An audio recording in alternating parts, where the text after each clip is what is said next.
Sa strict ward? Bakit? Lumala yung sakit ko, babe. Lumala? Paanong lumala? Kanina sa test may nakita sila infection sa baga ko. Kaya need nila akong ilipat para masabantayan yung sakit ko. Kailan ka daw ililipat? Mamaya. Mamaya may nurse na darating dito. Paano na kita makakausap? Paano ko malalaman kung okay ka lang? Paano kita makakontak ngayon? Magpapaalam ako sa nurse. Huwag ka na mag-alala, okay lang ako. Paanong hindi mag-aalala? Seryosong sakit to. Hindi to basta simpleng sakit lang, babe. At mas lalong hindi ka okay. Tama na pagpapanggap, babe. Gustong gusto na kita puntahan dyan. Gusto ko rin, pero hindi pwede. May sakit ako makalat dito. Hindi mo na pinapapasok yung mga galing ibang bansa. Bigla akong napayuko. Wala man lang akong magawa para sa'yo. Babe, huwag mong sisihin yung sarili mo. Hindi mo naman ginusto to. Hindi mo kontrolado yung nangyayari. ang kailangan ko lang ngayon, tiwala mo. Babalik ako, babe. Gagaling ako. Hindi kita iiwan. Pangako. Gusto kong maniwala sa'yo pero ang hirap. Hindi ko alam kung hanggang kailan tayo ganito, babe. Ang hirap lang tanggapin na wala ako sa tabi mo. Ang magagawa ko lang ngayon ang maghintay sa'yo kung babalik ka pa. Babe, babalik ako. Sisiguradihin ko yan.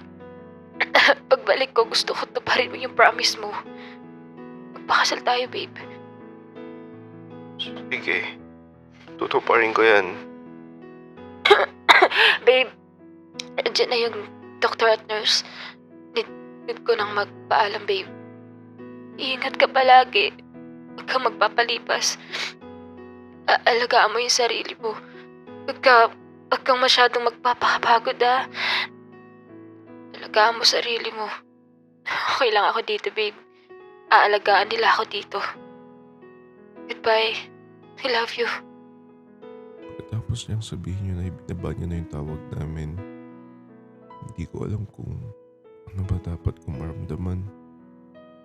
Dapat ba ako matakot? Mag-alala? Malungkot?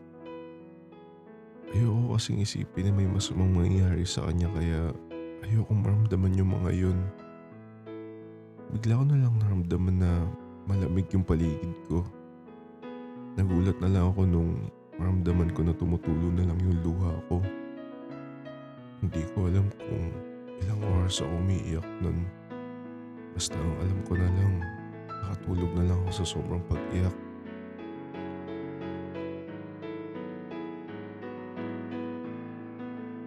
Pumasok ako sa trabaho na parang walang nangyari.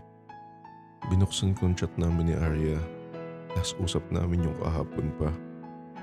Ngayong araw, nakapanibago. Wala akong natanggap na good morning mula sa kanya. Pero kahit ganun, nag-iwan pa din ako ng message sa kanya. Kahit alam kong hindi niya naman nababasa. Hi, babe. Good morning.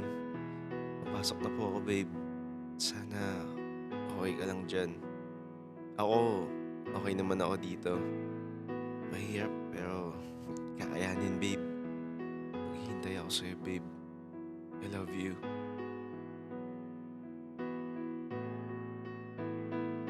Hi, babe. Day 2 na wala tayong communication. Sana okay ka lang dyan. At sana gumaling ka na. Miss na kita sobra, babe.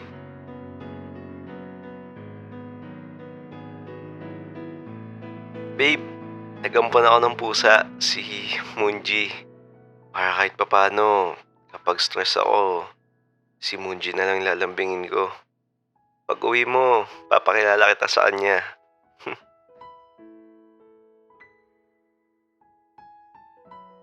Babe, musta? Magaling ka na ba?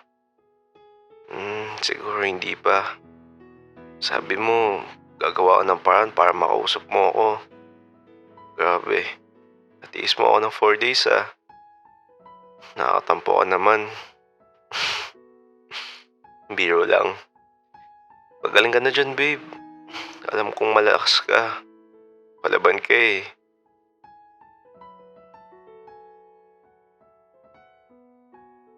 Hi, babe.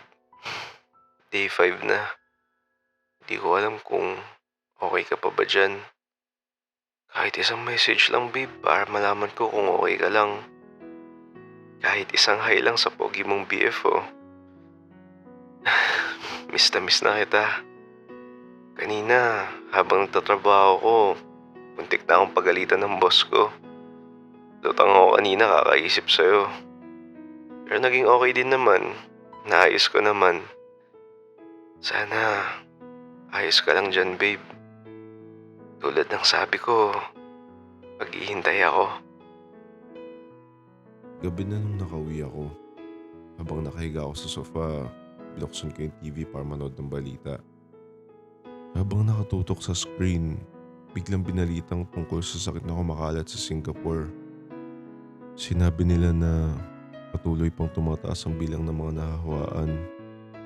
Mas lalo akong kinabahan sa sunod nilang sinabi. May ibang OFW at Pinoy na ang namatay dahil sa sakit. Parang may kung anong kumurot sa dibdib ko. Nanlamig yung kamay ko. Tinawagan ko agad si Arya. Kaya't maya akong tumatawag sa kanya. Kanina pa ako paikot-ikot sa kinakatayuan ko. Umaasa pa din ako na sasagutin niyo yung tawag ko. Pero wala. Habang tinatawagan pa din siya, biglang nag-vibrate yung phone ko. May nag-email sa Gmail ko. At nagtaka pa ako kasi hindi siya tungkol sa work ko. Pero na makita ko kung saan galing, natigilan ako. Galing kay Arya. Binuksan ko agad yun. Isang file lang. Isang video lang siya na galing kay Arya. Hi, babe. Basta, hindi ko alam kung kailan mo ito mapapanood, pero sana, okay ka lang. Kasi okay naman ako dito. Inuubo at lagnat pa din ako, babe, pero minamonitor naman ako lagi. Huwag kang masyado magkaalala sa akin, ha? Lalaban ako. Pag gumaling ako, babawi ako sa'yo. Kain tayo sa paborito mong resto. Miss na kita.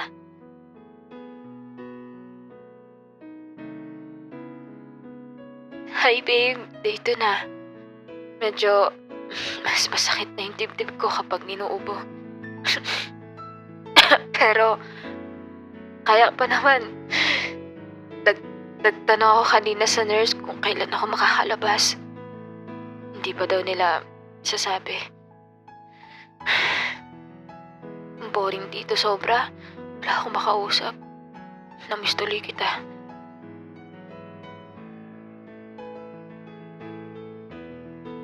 Hi, babe. Good morning. Ayos ka lang ba? Medyo maputla na siya.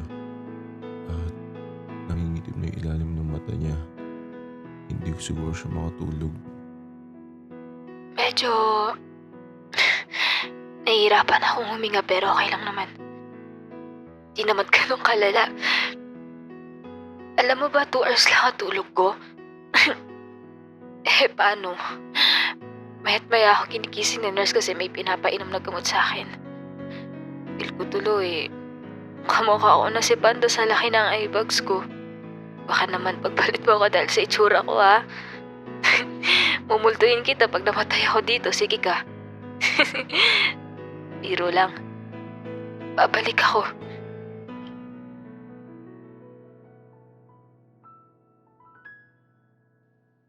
Hi, babe. Siguro nag-aalala ka na sa akin sobra ngayon. Hindi ako makatulog kagabi, babe. Ang sama kasi ng pakiramdam ko. Hirapan akong huminga kapag malalim ang tulog ko. Sumasakit na din ang buong katawan ko. At kanina, Habang nasa CR ako, nagsuka ako ng tugo. Pero, hindi naman siya madami, babe. Unti lang naman. Ang sabi ng nurse, ganun to kapag masyadong na-stress. Gagaling ako, babe. Promise. Taga mo sarili mo. Lalaban ako para sa'yo.